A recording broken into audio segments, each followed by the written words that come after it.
Your dress is wrinkled. Couldn't you have at least ironed it before showing up? My mother's words sliced through the ambient chatter of my cousin's engagement party, precise as a surgeon's scalpel. I felt the familiar heat rise to my cheeks as 34 years of conditioning kicked in. The instinctive urge to apologize, to promise I'd do better next time, to fold myself smaller until I disappeared completely. I smoothed my hands over the navy silk of my dress, feeling the subtle texture beneath my fingertips. There was nothing wrong with it. I had chosen it carefully, had felt beautiful in it just an hour ago as I'd applied a shade of lipstick bolder than I usually wore. The dress is fine, Mom. My voice emerged softer than I intended, nearly lost in the clink of glasses and polite laughter surrounding us. She gave me that look, the one I'd known my entire life. Disappointment wrapped in concern, weaponized love. I'm only trying to help, Eliza. You know how people talk. People. Always these nameless, faceless people whose opinions supposedly mattered more than my own comfort, my own sense of self. The invisible jury whose judgment my mother feared more than anything. I nodded automatically, already feeling myself receding, becoming translucent as I always did in these moments. The ghost daughter, the perfect reflection. I'd perfected the art of disappearing while remaining physically present, a skill I'd honed since childhood. The chameleon who could blend into any background, never drawing attention, never causing trouble. My therapist had a term for it: emotional self-erasure. The process of systematically suppressing your own needs, desires, and personality to accommodate others. I'd been doing it for so long, I barely noticed anymore. It was like breathing, automatic, unconscious, necessary for survival in the ecosystem of my family. My earliest memory: I'm 6 years old, wearing a frilly dress that itches at the collar, my hair pulled so tight in Tourette's that my scalp burns. We're at church, and I've forgotten the Bible verse I was supposed to recite in front of the congregation. Panic rises in my throat as dozens of eyes focus on me, waiting. I freeze, the words evaporating from my mind. I'm sorry, I whisper to my mother afterward, tears threatening. Don't cry in public, Eliza, she says, her smile fixed for the other parishioners while her fingers dig into my small shoulder. A lady keeps her emotions to herself. Later that night, I practice the verse over and over until I can recite it without a single mistake, long after my mother has gone to bed. I vow never to disappoint her again. I learn that being seen is dangerous, that imperfection is unacceptable, that the worst thing I can do is draw attention to myself in the wrong way. Another memory surfaces. I'm 11, earning straight A's but receiving a B+ in mathematics. My mother doesn't yell, she never yells, but her silence is deafening as she places the report card on the kitchen table between us like evidence at a trial. I'm sure you did your best, she says in that carefully measured tone that conveys the opposite. We'll need to get you a tutor. I spend the summer indoors studying algebra while the neighborhood kids ride bikes and swim at the community pool. When school resumes, I get an A in advanced mathematics. My mother nods once, as if this is merely what she expected. Not exceptional, acceptable. Eliza, did you hear what I asked you? My Aunt Margaret's voice pulled me back to the present. She was peering at me with benign curiosity, a champagne flute balanced delicately between her fingers. The diamond on her left hand caught the light, throwing tiny rainbows against the white tablecloth. I'm sorry, what was that? I asked, reaching for my own glass of water. My mother had raised an eyebrow at my decision not to drink alcohol tonight. Another small disappointment to add to her running tally. I was just asking when you're going to settle down with someone nice. 34 is getting up there, you know. Your biological clock won't wait forever. From the corner of my eye, I could see my mother watching, waiting for my response. The perfect one, the appropriate one. The one that wouldn't cause a ripple in the carefully maintained surface of our family's public image. I'm focusing on my career right now, I said.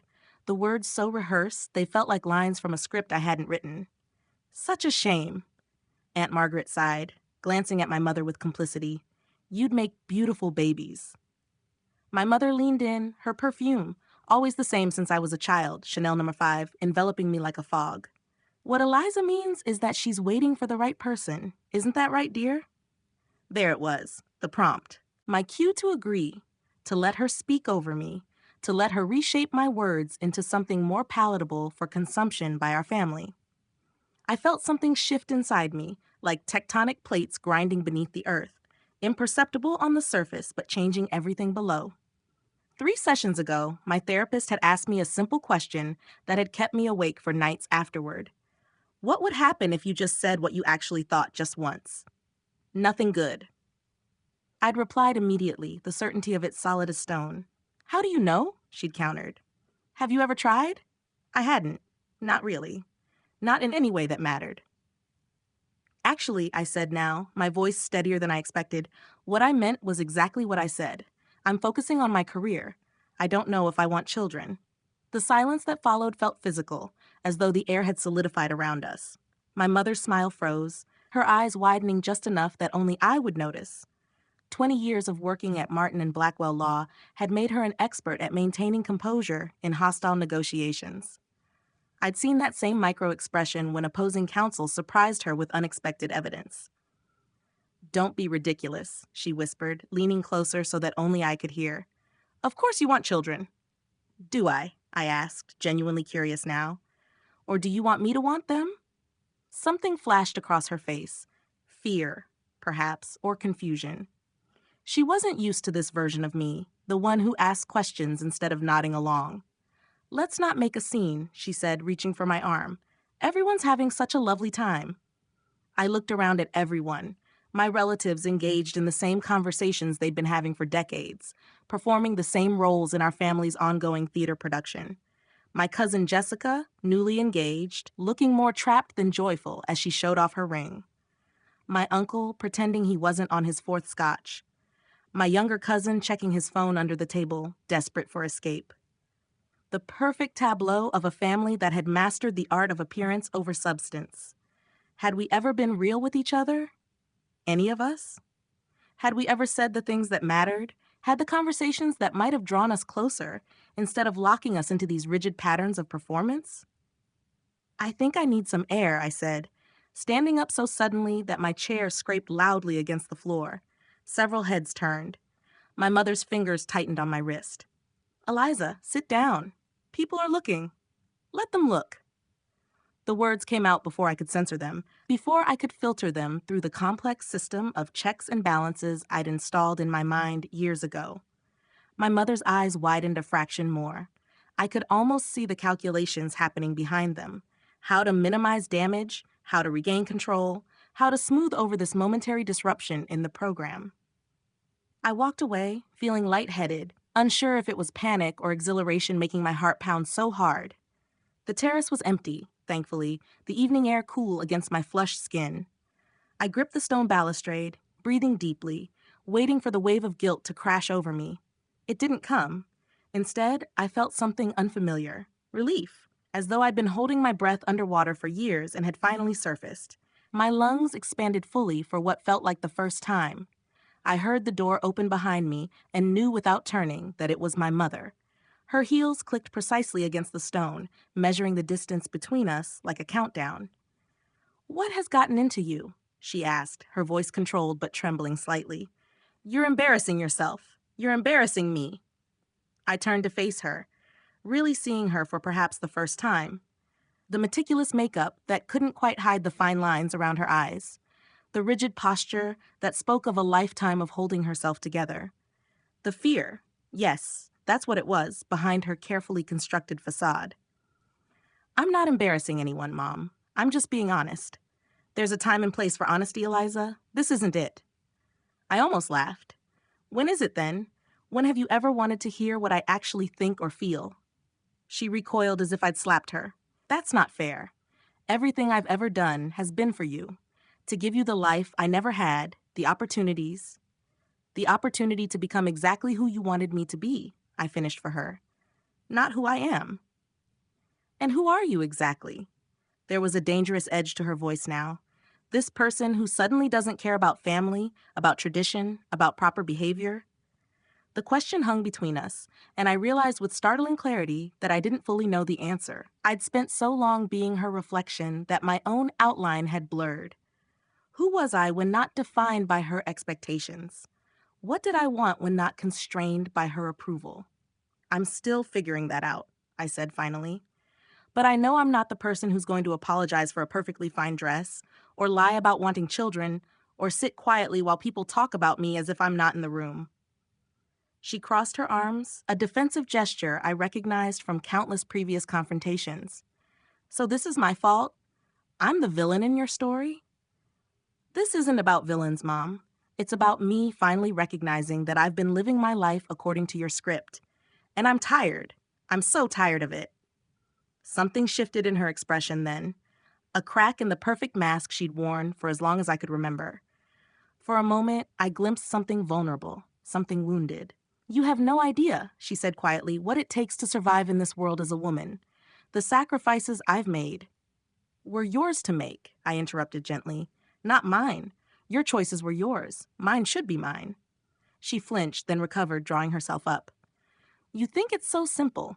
You think you can just decide one day to throw away everything I've taught you and be, what? Happy? Life doesn't work that way, Eliza. Maybe it does, I said. Maybe it can. I'd like to find out. We stood in silence, the sounds of the party drifting through the closed doors behind us. I could see her calculating, reassessing, trying to find the right angle to regain control of the situation, of me. Your father would be so disappointed, she said finally, playing her strongest card.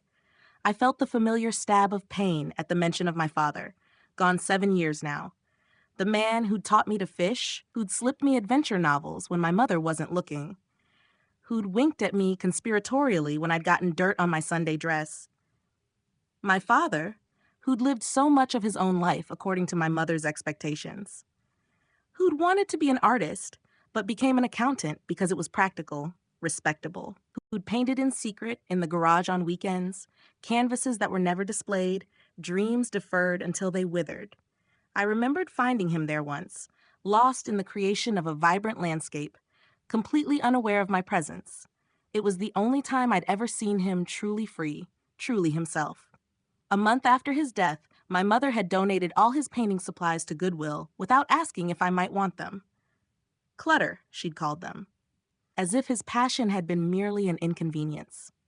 No, I said, the realization dawning as I spoke. Dad would have understood. He always saw me, really saw me. He never tried to make me into something I wasn't. My mother's face hardened, but not before I caught a glimpse of something that looked remarkably like guilt.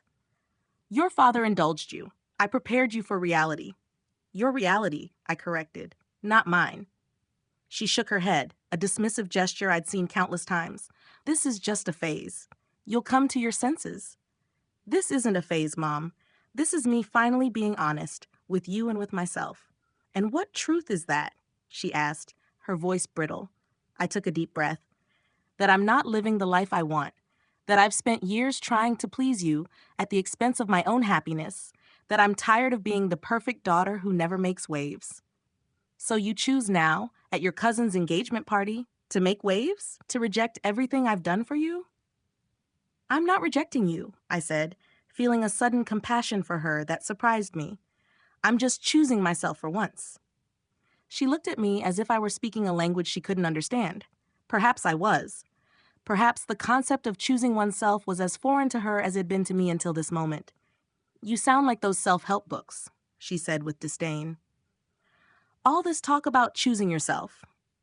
In my day, we understood duty, responsibility. And were you happy? I asked simply. The question seemed to catch her off guard. She opened her mouth, then closed it again. Happiness isn't the point, she said finally. Security, respect, position in society, those are what matter. They mattered to you, I corrected.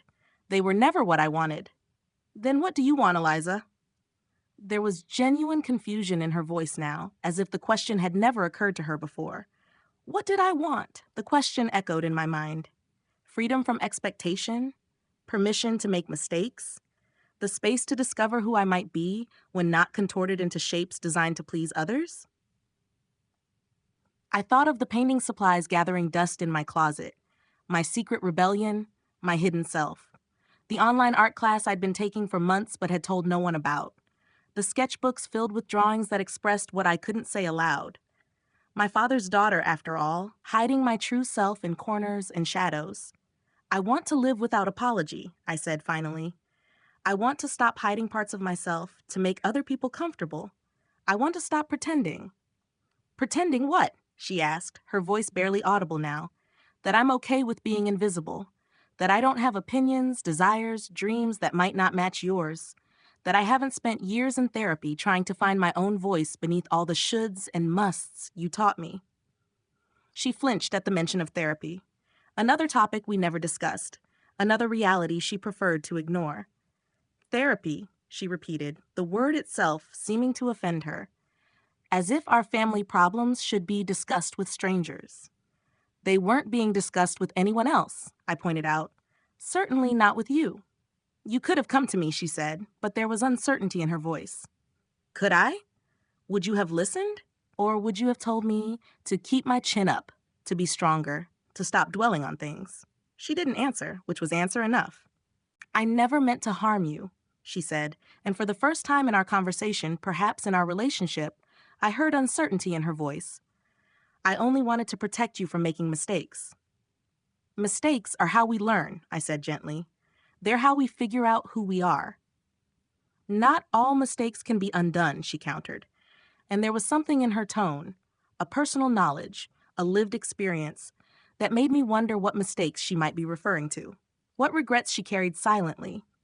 Your grandmother was even stricter with me, she said after a long silence. The things she said to me, the standards she expected me to meet. She trailed off, lost in memories I could only imagine. I moved closer, not touching her but standing beside her at the balustrade. So you repeated the pattern. I improved it, she corrected sharply. I was never cruel to you. The words hung between us, revealing more than she perhaps intended. What had my grandmother done that my mother considered cruel? What wounds did she carry that I'd never been allowed to see? No, I agreed. You weren't cruel, but you were controlling. You still are. She didn't deny it. Instead, she asked, and what happens now? You've decided to reject everything I taught you. Where does that leave us? That depends on you, I said. I'm not rejecting you, Mom. I'm just setting boundaries. I'm learning who I am apart from your expectations. At 34, she said with a hint of her usual bite. I smiled, surprising both of us. Better late than never. A ghost of a smile touched her lips before vanishing. She straightened her already perfect posture. We should go back inside. People will talk. Let them, I said again, but gently this time. I'm going to head home, actually. I think we both need some time to process this conversation. Panic flashed across her face. You can't just leave. What will I tell everyone? The truth, I suggested, that I wasn't feeling well. Or, I added, feeling bold, that I'm an adult who makes her own decisions about when to come and go. She looked at me as if I'd suggested she strip naked and dance on the dinner table. I almost laughed at the genuine horror in her expression. This isn't funny, Eliza. No, I agreed. It's not. It's actually pretty sad that I'm only now learning to stand up for myself, that we've never had an honest conversation until tonight. She looked away. We've had plenty of conversations. We've had plenty of lectures, I corrected. There's a difference. She didn't argue. Instead, she sighed, suddenly looking every one of her 62 years. I don't know how to do this, Eliza. Whatever this is. Neither do I admitted. But maybe we can figure it out together. Not as the perfect mother and the perfect daughter, but as two flawed, real people who happen to love each other. I do love you, she said, the words awkward and stiff, as though rarely used. Everything I did. I know, I interrupted gently. You did your best with the tools you had. So did I. Maybe now we can both try something different. She nodded once, a slight inclination of her head that contained neither agreement nor rejection, just acknowledgement. It was, perhaps, the best I could hope for tonight. I'll call you tomorrow, I said, reaching out to squeeze her hand briefly. We can talk more then. She looked down at our hands, then back at my face. Your lipstick is too dark, she said, but there was no heat behind the words. Almost a joke, if my mother made jokes. I like it, I replied simply. After a moment's hesitation, she nodded again. It suits you. I felt something warm unfurl in my chest at those 3 simple words. Not approval, exactly, but recognition. She was seeing me, perhaps for the first time. The drive home felt surreal, as if I'd stepped into a parallel universe where I suddenly had permission to exist fully, to take up space, to have needs and desires of my own. I kept replaying moments from the conversation. examining them from different angles, searching for regret or shame that didn't come. When I arrived at my apartment, I kicked off my heels and went straight to the closet, digging out the old wooden box of art supplies I'd hidden behind winter coats. My father's brushes, his palette knife, tubes of paint still supple after all these years because I'd carefully maintained them in secret. I set up an easel by the window where the city lights spilled across my living room floor. Without overthinking it, I began to paint. Not a landscape like my father would have created, but a portrait. A woman emerging from mist, features becoming clearer as she stepped forward into light. Not quite my face, not quite my mother's, but something of us both. Something true. Hours later, as dawn broke over the city, I stepped back to look at what I'd created. It wasn't perfect. The proportions were slightly off, the colors not quite what I'd envisioned. A month ago, I would have destroyed it rather than live with its flaws. Now, I merely nodded at it, acknowledging both its beauty and its imperfections. I fell asleep on the couch, paintbrush still in hand, and dreamed of glass shattering. Not in violence, but in release. In my dream, I wasn't afraid of the breaking. I welcomed it. My phone woke me mid-morning. My mother's name on the screen made my stomach clench automatically. I almost didn't answer, almost fell back into old patterns of avoidance. But something had changed last night, shifted fundamentally between us. I couldn't go back to pretending. "Hello?" My voice was rough with sleep. "I've been thinking," she said without preamble, "about what you said." I sat up, suddenly alert. "Oh?" She paused, and I could almost see her composing herself, searching for the right words. "I don't know how to be different than I am, but I would like to try, to listen more, to understand what you want." It wasn't an apology, it wasn't a dramatic transformation, but it was an opening, a crack in the foundation that might allow something new to grow. "I'd like that," I said. "Could we have lunch next week?" she asked, her voice carefully neutral. "Yes," I said, "but not at Le Bernardin." A pause. "That's where we always go." "Exactly. Let's try something new. There's a small cafe near my office. The food is amazing and they display local artists' work." Another pause, longer this time. I could feel her resistance, her discomfort with change. "All right," she said finally. After we hung up, I stood at the window, watching the city wake up. My reflection in the glass was faint but present. Not the ghost daughter, not the perfect reflection of someone else's expectations, but a woman coming into focus, step by step. I caught my reflection in the glass, the smudges of paint on my cheeks, the rumpled dress I'd slept in, the clear eyes, the straight shoulders. For once, I wasn't looking for flaws or imperfections. I was simply seeing myself, perhaps for the first time. "Hello," I whispered to my reflection, and smiled.